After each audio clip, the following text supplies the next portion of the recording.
And that was all under Sidney Gottlieb, who's the OSS director, I think, at that time. Was that his position? I think it was. No. Was he? I think he was. He was the head of MK Ultra. I know that. Yeah. But I think he ran that and Hoover was kind of a sideways involved in that. And I have the only existing, I have the digital copies of all those letters between him and this guy named Dr. George Estabrooks at Colgate University, who were involved and had developed a plan, which I don't think has ever been released by the government, but I found it in Dr. Estabrooks' personal effects and his files. And I'll send you a copy. You can put it in the show notes if you want to.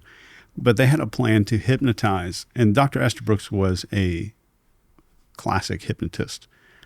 But he says, I could split someone's personality in such and such amount of time and make them do anything. I can make them forget who they know. And he says, I can do it to an Army officer. Here's the step-by-step guide. I'll send you all of this. I'll even send you the step-by-step guide that he produced. Do you remember any of it? The steps? Yeah. Oh, easy. Yeah. What was it? Well, wait, let me finish this really quick. So the guy has this plan sent off to J. Edgar Hoover involving this other guy named Dr. Milton Erickson, who's like the grandfather of hypnotherapy. He's the reason that hypnotherapy is accepted by the American Medical Association. So, and this other person, Margaret Mead, who's involved right now. And they have a plan to capture and hypnotize a German submarine captain, give him a split personality, send him back into his own harbor where he'll torpedo all of his own ships. And this was a legit plan that they were working on. They had all these steps laid out. So they've been doing this for a long time, a very long time. Wow. So what you are the steps of splitting somebody's personality. Steps are easy. So I'll give you the more advanced version because that was kind of rudimentary what they had back then. Mm-hmm. But I'll give you the documents to put in the PDF or whatever in the link down below. So our personalities are very fragile and most people don't realize it. And if you have an authority figure, you can split a personality. So let's imagine that I'm a psychiatrist or a psychologist and you come to me and you say, hey, I've been having this anxiety or I've been having a little feeling of depression or loneliness or something. Mm-hmm. And I say, well, have you ever had a instance where one part of you wants to do one thing and the other part doesn't really do that? And 100% of people are going to say yes to that. 100%. But you'll say, actually, when it comes to like cheesecake or something, I don't want to eat the cheesecake because I know it's going to make me fat, but I'll go eat the cheesecake. Mm-hmm. We'll take it as a simple thing.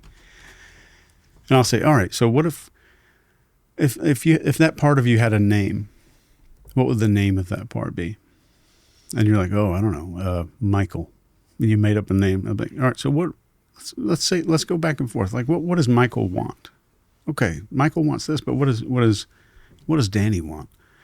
And then, so I get you to have this dialogue about yourself in the third person, but you're not sure what camera angle you're looking at yourself from, right?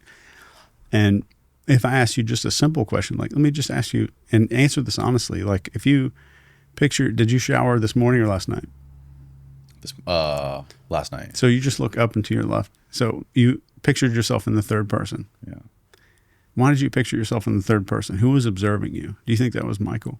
So I start going down this path of doing this. And then I say, you know what? I think the best way to clear this up is to give you the standard exam. This is the standard psychological exam for multiple personality disorder. And hold on. Whoa. So the exam I give you. You might think I'm lying to you because my hair's wet, but I jumped in the pool before I came here. So that's why my hair looks wet. I'm not lying. I'm sure you can tell if I'm lying. So I give you this exam and it's totally made up. It doesn't even have to be an official document. And let's say it's got 10 or 12 questions on there. Do you feel like this sometimes? Do you feel like that sometimes? Do you feel like that sometimes? No matter what you score, I say, wow, you're in the 99th percentile for having a multiple personality disorder. And the best way that we can deal with this is to allow those parts of yourself to have a conversation with each other. So just a doctor misdiagnosing you creates a split. Wow. That's 30 minutes. That's not even the hypnosis yet. And then we get into hypnosis, and hypnosis is proven to work. Dr. David Spiegel at Stanford University is probably the premier researcher for hypnosis. And if I just get into the hypnosis part, I'm gonna just essentially, like I'm hammering a wedge down into a log to split that log apart. That hypnosis is just going to go in there and kind of push this wedge and allow those two beings to get further and further and further apart. Let's identify this person's personalities, their traits and their desires in life and what they want. Let's go to this one. Let's see what Danny wants. So why don't we have Danny and Michael have a conversation really quick? Or would you like them not to talk to each other? So we just start getting, the moment you step down this road, you're creating that part. Wow. So they actually use this for therapy. And a friend of mine, Dr. Richard Nongard, wrote a book. I think I wrote the foreword to that book, maybe. But it's called Excellence in Parts Work and Parts Therapy. And Dr. Fritz Perls did this. Virginia Satir did a lot of this stuff with Gestalt therapy. But it's just identifying these parts of yourself and getting familiar with what they want and what each one is, which is good. But the moment you start getting into it, and when I tell you it's pathological, or when I tell you let's say if I was a hypnotist and I didn't have the psychiatric authority and stuff, I could say, you know what if you had a helper in your life who could do things for you? And I could install a helper inside your brain. I could do a very good thing for you, or I could make that helper do really bad stuff. So once we're designing that helper, we decide the morals and ethics and what that helper is willing to do under hypnosis. Then this has been proven since the 40s and 50s. Oh, wow. It's pretty cool. It seems a lot easier than giving people drugs. It is. But again, you either have to have... You have to have the right person, though. It's either a shitload of skill and authority or a lot of skill in finding the right person. Yeah. So finding suggestible people is number one. And I wrote about this in a fiction book. I wrote a fictional book called Phrase 7, which is going to be a TV show pretty soon. And in this book, I use something that's actually real.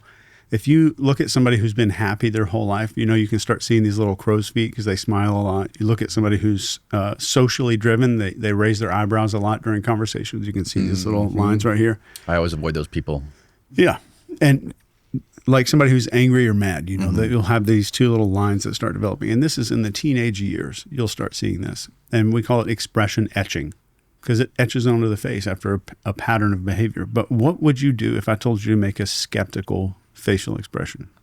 There it is. So the lower eyelid tightens up right here. Do it one more time so you can get a good zoom in. There we go. So all these wrinkles form down right here.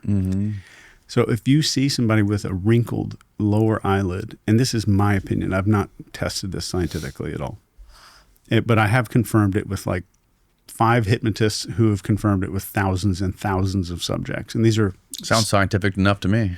I like it. And if you look at, it's even in this book, there's photos of it. And if you look at a person's face and they have super smooth lower eyelids down here, they're, in my mind, they're exponentially more likely to be a suggestible candidate for that thing. And so the bad guy in this fictional book goes to these like comedy hypnosis shows where like people get called up on stage and it's like, oh, the person next to you farted and it smells really bad and that kind of thing. But he will take the number one subject from the hypnosis show and then he doesn't know how to select the right person. So he just goes to the hypnosis show and he picks the most suggestible person and then just follows him out to the parking lot. Oh, wow. That's wild. Yeah. So I'm sure you can figure out a bunch of other characteristics or personality traits from somebody based on like different wrinkles that are etched into their face too, right? Like people that are always stressed or depressed have different. Yeah. And I wouldn't say it's a hard science. Right. And I wouldn't say most things dealing with behavior and psychology are not a hard science, no matter how much people want it to be. It's like asking Roger Federer where he went to college for tennis. And like, well, where are your credentials? Where are the studies that you did to win all the tournaments? Yeah.